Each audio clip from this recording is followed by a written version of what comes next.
Create చేశారు.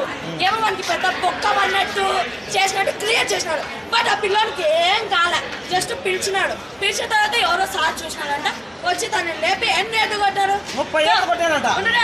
పోయి మా తమ్ముని సిఇసి కృపకుమార్ పిలిచండి, వాడికి ఎన్నేళ్ళు కొట్టాడు, వాడి హ్యాండ్, వాడి లెగ్స్, వాడికి చీక్స్ చూడండి. చూసిన తర్వాత మీరు మాతో మాట్లాడండి, మాకు ఏం జరిగిందో మాకు చెప్పండి. మళ్ళీ మేము ఇదంతా మాట్లాడడానికి వెళ్ళింటే కాలేజ్లో మీరు ఎవరు అన్నారు. ఎవరంటే మీకు తెలీదా?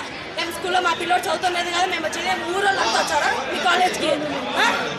ఊరోళ్ళంతా వస్తారా కాలేజ్కి? ఏమన్నా వచ్చిందా? ఎవరో స్టాఫ్ అంట, మీరు వచ్చినారు, వస్తే బయటకు పోయినంట. అవును, మా తమ్ముడి దగ్గర తప్పు లేదు కాబట్టి మేము గట్టిగా మాట్లాడతాం. మీ దగ్గర తప్పు ఉంది కాబట్టి సైలెంట్గా ఉంటూ అంటున్నారు. ఎందుకు ఉండాలా? మేము సైలెంట్ అదే చూడండి. ఇద్దరు పిల్లలకు కొట్టారు.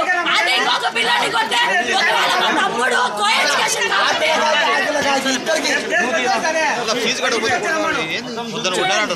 పూర్తిగా తీసే సొక్కనే తీసి ఇది కొట్టినారు.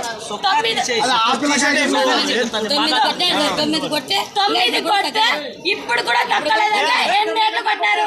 ఎన్నేళ్ళు కూడా సీసీటీవీ తీయండి. ఇప్పుడు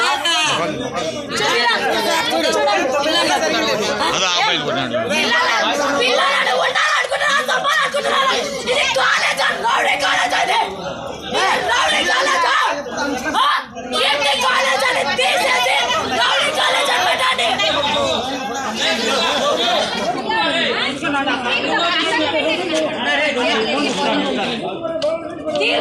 కీర్తి కాలేజ్